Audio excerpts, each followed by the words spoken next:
We are back. Welcome to the present. I'm here with Mr. Dayo. His channel name is Banter on the Page. You guys, do me a great favor. Make sure you go to his channel, support him, like his videos, and subscribe. Very, very imperative. Do not forget, if you are seeing my channel for the first time and his channel for the first time, do that kind of people. Like the videos, subscribe if you're new, and make sure you turn on your notification bell. The housekeeping is done. Mr. Dayo, how are you doing today? I'm good, man. I'm good. Dayo is okay. Just remove the mister in front of it, please. I like to be a little bit. I don't know. I like to be a little bit formal. Yeah, I totally appreciate it. I Yeah. appreciate the formality, but let's make it a little bit more It will relaxed. take you some time to get used to it. It will take some time. It's a habit. I So it takes some time to get appreciate used you to it. inviting me on. Appreciate you inviting me on. Thank you so much. You're welcome. So you're an Arsenal fan. I'm an Arsenal fan. Yes, Before sir. we get into the other shenanigans surrounding Arsenal, how will you rate the transfer window? How will I rate the transfer window? Yeah. You know, honestly speaking, in isolation and in quality, I would say an 8. And when I say in isolation and in quality, it's because of the players that we let go and the players that we brought in Okay. to replace them. If I look at Reece Nelson leaving and signing the Raheem Sterling is marginally, if not better. Not even just marginally, he is better than Reece Nelson. Better, yeah, not Yeah, marginal. better than Reece Nelson. There's a gap. No, when I say marginally, I'm using recency bias as regards to his most recent form. But overall, he is he's miles ahead of Reece Nelson.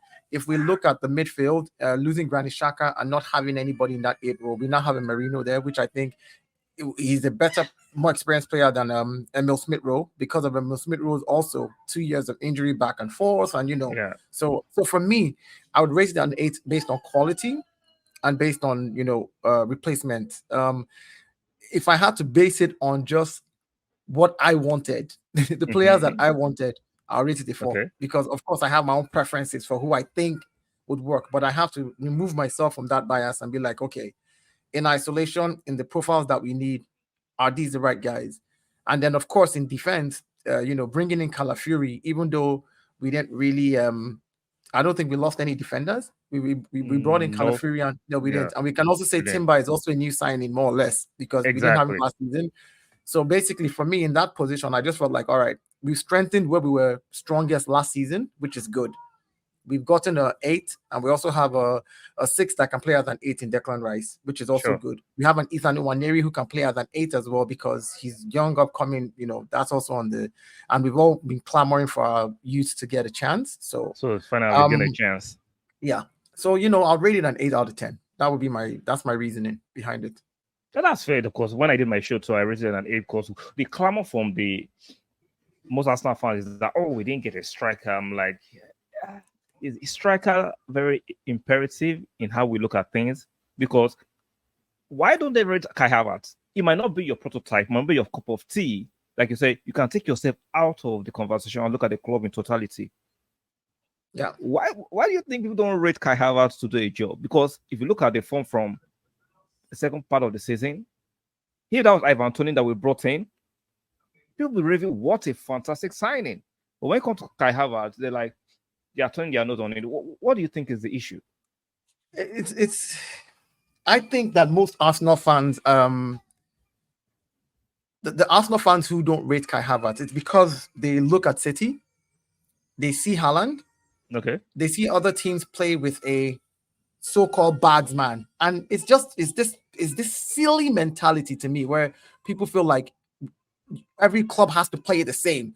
But let's be honest about it. Look at the market right now. If you look at the market right now, how many Haalands are there available? None, just one in City. Yeah. After that, every other striker is more or less in the same bracket. Maybe Alexander Isak slightly edges over a few other strikers that you can look at, Osimhen and Isak and Gyökeres. Gyökeres up until last season, nobody knew who he was. Let me hold you there, right? If you take Haaland in isolation and Isak, who do you think personally is a better finisher and a better striker? A better finisher and a better striker would be Haaland. Haaland is a better finisher and a striker. Haaland will find the back of the net somehow, some way. I just think Isak.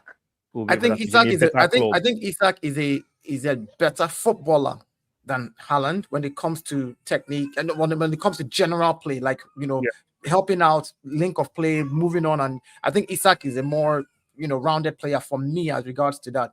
Haaland, I think in the box scoring, because that's what they brought him for. He's a goal machine, and you can't take that away from the guy. The guy, he's very, very clinical in front of goal. He's very technical in front of goal. He scores with his head. He scores with bicycle. You are being too generous with technical. I say clinical, I say, but technical. No, but when I say technical, I'm saying like his first touch is very good in the box. Haaland's first touch usually is very, very good. I mean, his first touch 85% of the time is good. There's every now and then where he doesn't. This is somebody that has the fewest touches in the City team, but scores the most. Yeah, like I say, I rate him for scoring goals, but I don't just enjoy watching him. That's my personal preference, but doesn't mean I will not give him his plaudits as a good striker. I can separate myself from the person. I do just enjoy watching him. I think football should be pleasurable.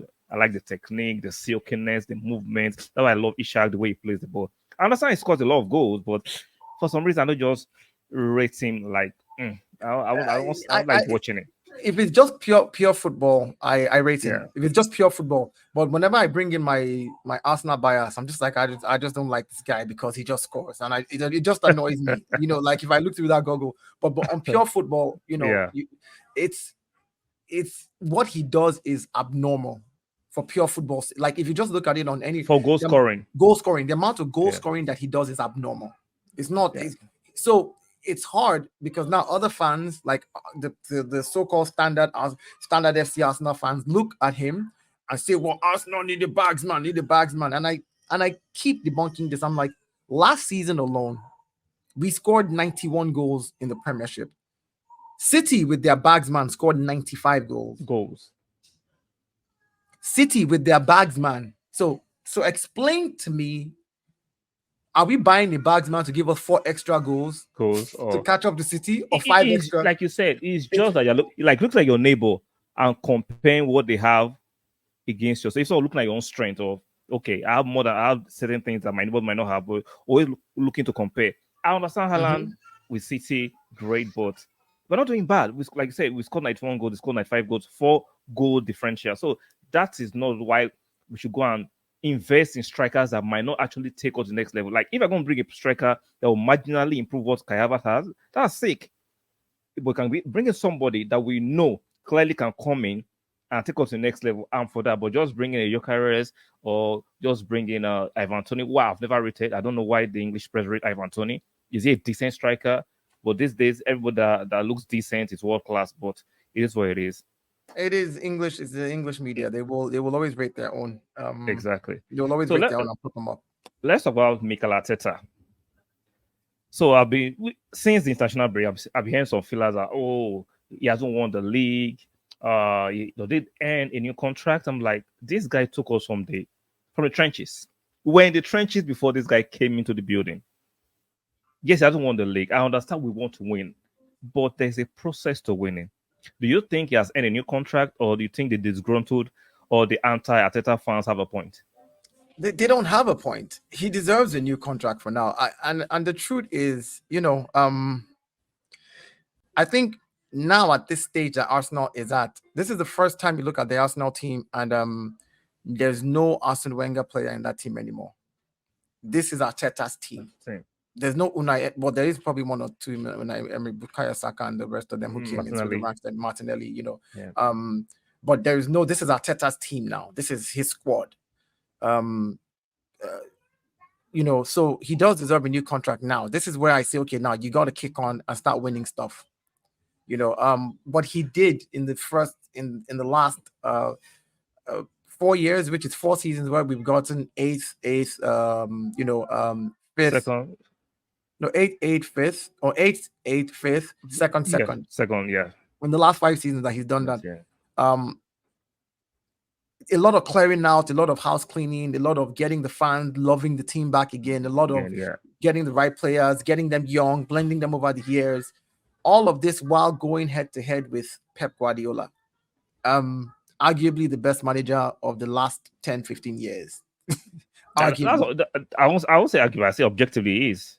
No, I mean, when I say argue, some people might want to start to say whatever they want to say. I just like to give them the little. I'd like The them to little argue. bit, yeah, I like the them to argue caveat. it. Let them argue it, and let's see how they prove it. You know what I'm saying? But all while going ahead, going head to head with this guy. Also while going head to head with Jurgen Klopp, Exactly. and some other massively experienced managers. For a manager who this was his first gig, Arteta has been a manager now for 6 years. Yeah, literally. So when people speak and they make comparisons like, does he deserve? Yes, he does. He deserves a new contract. I think after this season, and this is where I'm not sentimental. He deserves a new contract because he has brought us to where we're at. He needs to win now. For me, if he doesn't win this season, I look at it as a business. Sometimes you have a CEO who can build your company from 0 to 90 and just can't find a way to get it to 100. 100, yeah. And then you want to bring somebody else and say, okay, well, here it is. Here's what it is. Your job is done. I don't mind. In fact, I don't mind giving him a new contract. I'm paying him out if I need to get rid of him and bring somebody else because he deserves that payout. He's worked hard enough to bring us to where we are at. We might need another manager after this season if he doesn't win anything, but fair enough to say that he deserves his contract. We can't turn around and be like, I'm not going to. A laborer is worthy of his reward. The guy has done what, after Arsene Wenger, what Unai Emery could not do for us. Sure. What Freddie Ljungberg, who are the caretaker, looked like. It was a placeholder. I know, but even in that period, everything just looked. Arsenal just looked. We just looked horrible. Yeah. On and off the pitch, So I think the work that he's done so far, were relevant when the conversations, where people rate us now. They just overly try to banter us. They say silly things like, "Oh, you bottled it," and I'm like, "How can you call it?" How can you call it?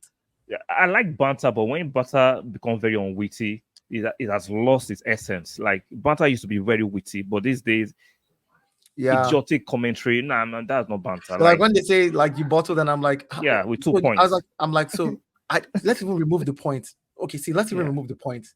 City won 28 games. I won 28 games. City didn't win more games than me. So explain to me what the bottling is here. This is basically because of 2 games that we lost. And in those 2 games, we outplayed the opponents, but we just didn't score. And those are the places where I'm like, sometimes you might not win a game because it's just what it is in football. You're just not able to score, but just don't lose that game. Exactly. I'll tell you, I'll put this argument that last season, Arsenal played better than City objectively. If you watch the whole games, Arsenal were the better team. Like sometimes in life, the better person sometimes doesn't win. Not all the time. Sometimes doesn't win. So for me, he deserves a new contract. I understand the argument that he has to win. And we have to caveat with the fact that Pep Guardiola, before he actually came, City had won the league. So he met a good team and built upon the good team.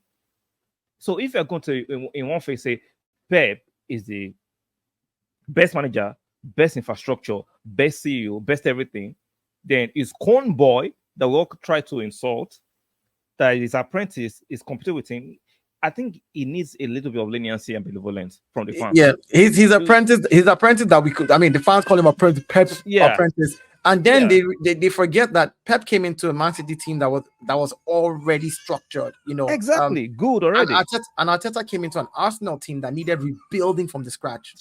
Total rebuilding, backroom staff, mentality wise, the players, everything, the whole everything. So for that's the difference. And it's crazy that they say that because I've spoken to a few City friends of mine who are, the people who recently started supporting Man City. I'll use the word recently because a lot of them were not City fans up until recently. Exactly. Winners have all fathers and mothers and children. Yeah, and I have one very honest friend of mine. He's a City fan who said to me, "Man, honestly, if you guys fire Arteta, can you just wait till next season when Pep wants to leave so that we can hire him?" And I just laughed and I said, this is why a lot of fans are saying, "No, Gary, blah, blah, blah." When they start talking that nonsense, it's because they're genuinely afraid of what's going to happen with Arteta. I can say it. I understand he has won, and I understand the argument. But for me, if you can see it, the smartest people are people that can see ahead before it happens. The traces are there. The signs and symptoms are there. So for you to be very, very, I'll call it hot-headed or impulsive. That's right. I think Arsenal fans are very impulsive to say let's get rid because he has competed twice. He hasn't won. We know that. Okay. Where are the other managers that can do a better job? Maybe I'll give you an example of that for that question. Now, someone said to me when I threw that same question to someone, and he said, "What about Xabi Alonso? He went to Bayern Leverkusen and won." And I said, "Okay, fair enough. He went to the Bundesliga and he won, and he's a better manager. I'll bring Xabi Alonso, and Xabi Alonso will do a business." Well, Bayern Leverkusen came and played Arsenal. Xabi Alonso, the invincible manager, the trophy winner and everything, the double winner in Germany, in Bundesliga, in the Bundesliga, came and played the team that came second, that you said he's a better manager for. And we saw it, and he got trashed, outplayed. It wasn't. It was. That's why I said he got trashed. He was beat. So my question is he really a better manager, or is it that the Bundesliga, the only other team you have to really beat is Bayern Munich? Bayern, maybe Dortmund sometimes. That's it. Dortmund every now and then. Yeah. But if you look at the the English Premier League, the likes of Aston Villa last season were threats to both us and City. They beat City. They took 3 points off City and took 6 off us. So there's teams that can hurt you in the Premier League. What we used to say, Big Six. Now we're talking about top 8. Now we're talking about top 9. Like conversations are between like 8 to 9 teams. See, I'm sure you saw the last game. I find it very, very frustrating sometimes, especially from Arsenal fans. The Brighton we played, I watched that game comprehensively. See, Brighton might not have superior players to us. I agree, but they have good enough players to hold on to possession, to frustrate you, and if you overly commit and press, they'll beat your press and they'll hurt you. So let's not act as if the top 10 teams cannot hurt you on a good day. They can hurt. We saw Crystal Palace beat City, was it 2 seasons ago, last season? The Premier League is extremely competitive. So let's not take away that context when we are analyzing these things. So sometimes I totally agree with you. I totally agree with you. I mean, when people don't put context around anything, but then they put context around every other team. Like these fans, and some of these people are Arsenal fans, and that's why it begs the question: do you genuinely care about the club, or do you genuinely just care about the clicks and the views and the engagement? It's engagement farming. It's the money. It's the money. Because like I love like I said, I love money too, but I love my team with to my heart. I love the team. I want to see Arsenal win. So, but I still understand that we are competing with other teams. Other teams are not bombs. They're not a bunch of cones or props that we just go down and just wipe them. No, they have good players. When let me not miss this point too. Partey. Yeah. Do you think Partey is finished? No, he's not. He's not. You have to, and this is, I think, what people, especially for those who like claim that they've played football before, they've played sports. Yeah. I played very minimal football, to be honest. I not like I played actively. I still play every now and then now, but I did play a little bit. But what I did do was judo. Seriously, I took judo very seriously. And when you come back from an injury, you're never the same immediately. It takes a while to get back to where you are. Yeah. You're never the same, no matter how well, how good, the thing about it is Partey is not finished, but Partey just came back from a whole season's injury. Sure. It's going to take him literally probably till December for us to begin to see Thomas Partey become, and the good thing about that is we now have a Declan Rice that once Merino comes back, we have a Declan Rice that can drop into that position and allow him not to play so many games, to get enough game time, heal up properly, and get back to the fitness that we, the Thomas Partey that we know. But of course, Arsenal fans are disingenuous to themselves and very impatient, and they like to they like to pretend like they don't remember 4 or 5 years ago before Arteta came, what kind of rubbish we were. And what we were and who we were, like they now want to say things like, "Oh, he's finished, get rid of him," and I'm like, yeah, like if you're going to get rid of Thomas Partey, then you better be bringing somebody better than him. You know what I'm saying? Exactly. And that's why I rated the window 8 out of 10. We got rid of Smith, we brought in the Merino. No. More experience, somebody a little bit more that has played in the Premier League before, understands the league. He's been to a lot of these stadiums, so it's not new to him. Exactly. So there's no, we brought in a Calafiori, who I think is one of the best young defenders out there right now. and with the kind of young defenders we have, they can all grow together. And then bringing in experience up front, Raheem Sterling is which is not bad. not my first choice, but when you look at the market now, the only striker that I would have said Arsenal should go and pay for, and that would have made me very happy, is Alexander Isak. Me too. My converse, whenever I listen to these charlatans, I'm like, look at the market and look at what's available. It's not that Arsenal are not, Edu and Arteta are just moping around, or Richard, they're not moping around. You look at the market and see what's available. You want us to go and pay extravagantly for average players because that will make you happy and boost your ego. Now, that's why you're pardon my French, you are a fan. They are there to make smart decisions, not impulsive, emotional decisions. Yeah. And I think sometimes some of these fans who take that stance know that they know the truth. They've looked at the market. This is what I think happens in my head. I might be wrong. I'm not trying to be like reading people's minds, but the way I kind of see it from my perspective is, these people who have looked, they've seen that there's really nothing in the market. They know it, but then they still hold the opinion that, Arsenal just needs to go and get somebody, knowing fully well that there's nobody to get right now, so that they can say, I told you so. Arsenal will not get anybody, so that they can use that as their noise to generate and farm just people. And I'm just like, if you're honest with yourself and you're very objective, you're going to look at the market and say to yourself, okay, who are we going to get? We wanted Nico Williams. He didn't want to leave. Exactly. If the player doesn't want to leave, even if you trigger his release clause, he doesn't want to leave. He doesn't want to leave. There's nothing the club can do. That's number one. A striker. They say, why didn't we go and get Gyökeres? Okay, you want us to go get Victor Gyökeres. Victor Gyökeres, I hear he's scoring a lot of goals. I see he's scoring a lot of goals. Great. Is that the kind of player that we need that fits us? Of course, Arsenal will look at themselves and say, in what position do we keep this guy, and where does it fit into the grand scheme of things that we're trying to do? Because they'll tell you it's a gunman. They'll tell you it's a gunman. Just get a gunman. Yeah, just get a gunman.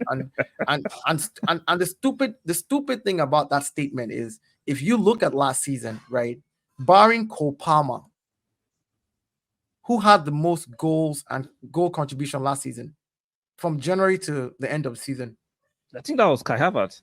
Yeah, Brian Cole Palmer. Now, take away Cole Palmer's penalties. Exactly. And it was Kai Havertz who had the most goal contributions. It just shows that they're not using objectivity. They don't. It's just narrative and bias. They just like him. Because it's not. So, look, the truth is, they know better. They probably do like him, but because they've started down this path where they've created this narrative, and it farms viewing, it farms likes, it gives them engagement. So it's like they have an audience that likes that kind of content. They'll stay there. They just will refuse to be objective about where the club is at and what the club is doing. Now, is Kai Havertz your out and out best striker in the league? No, he's not. But for the way Arsenal plays, and when you look at the only thing that is missing in Mikel Arteta's process, this entire process, is just the trophies right now. And that's what we need to get, because it's bragging rights for the fans when we win trophies. Yes, it's a little bit more money as well for the club when you win, which is great. But the difference between what you're going to make when you win the Champions League and when you make it to the semi-final with TV rights money is minimal money to the clubs. Sure. It's minimal money, So of course, winning the trophy, you get a lot more than winning prize money. But at the end of the day, it's very fine margins. Oh, would you think the prize money for the FA Cup and the Carling Cup is more than nonsense. when you?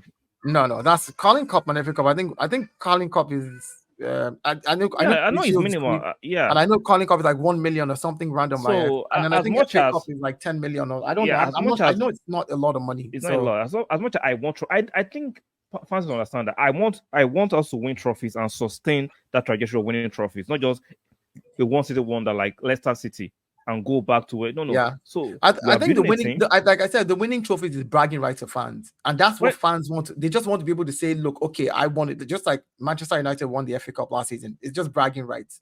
But why are they offended after 3 games? Yeah, because they know that their team is not progressing as regards to it, and they know it's not sustainable. Exactly. So for me, it's like, this is the reason I said Arteta now.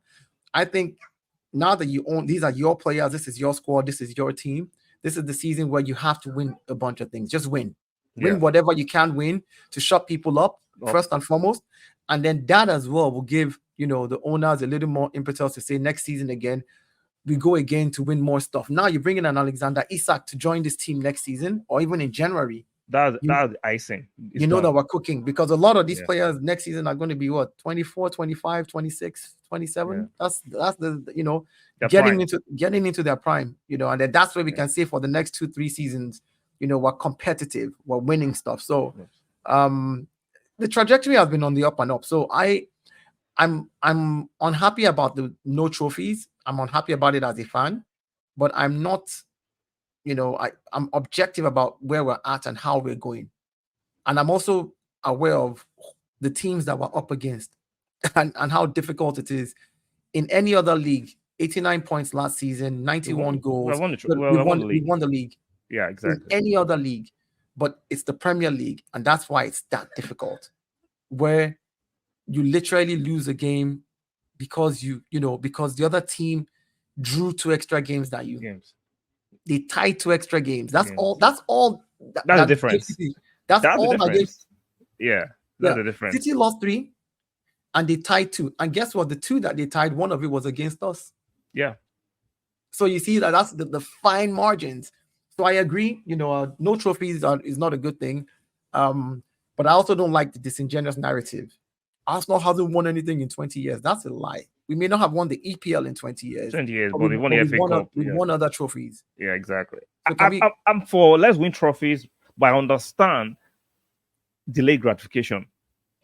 Because I know once you start winning trophies, the gates will be open and to be sustainable, and it will be for like next 5 years. So that for me, that's what I'm looking at. Delayed gratification, that the trophies will come for sure. I'm looking at trajectory, and I love it. And I love it. And I love it. So thank you for coming on. Banter on the page, guys. You can see the channel right there. Banter on the page. Go and subscribe to his channel, like his videos. He's an Arsenal fan. You can see the backdrop, all Arsenal. So you can see the insights of the narrative of the session. It's not some distasteful banter. This is logic, sensibility, and it's quite entertaining too. Thank you, Dio. I almost say Mr. Dio again. I appreciate it.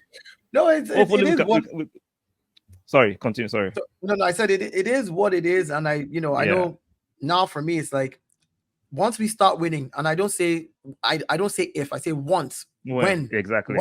When we start to win, I want to hear the narrative. You will begin to hear, oh, you guys.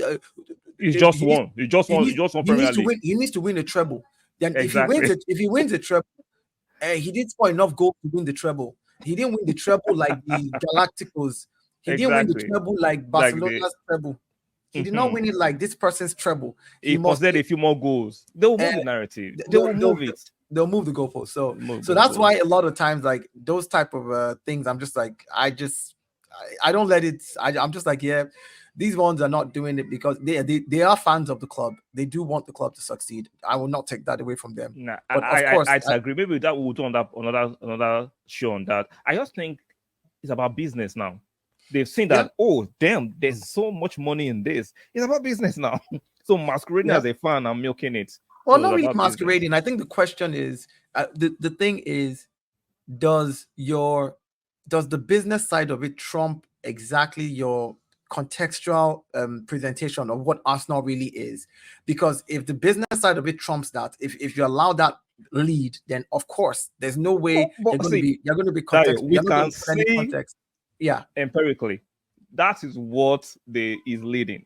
That's what I'm saying. That's what I'm saying. I'm saying like people have to be true to themselves and say, look, here's what it is. Like if I come out and I say, I'm doing this because this is my job, this is my daily living, this is what it is. It is business for me. Of course, I understand the industry, so that means, hey, if you say like that, you're going to lose some people. So you can't say like that. I just like if I needed to. Yes, I love Arsenal so much. I love the standard. We have to win. I saw the invincible. I saw Henry. The gaslighting, the triggering words. They know how to do it. It's like the evangelical pastors. They know what to say, what to move you emotionally, to get you riled up. So, it is what it is. And it's always good to have different opinion? I'll say not opinions, but different sides of how people just want to see the club thrive. And for whatever reasons that people are doing it, the one thing I just really feel that we all just need to galvanize together when we see the club that it is doing well is not to begin to now look for the fault, but to actually say, hey, these are solutions to us getting better. Exactly.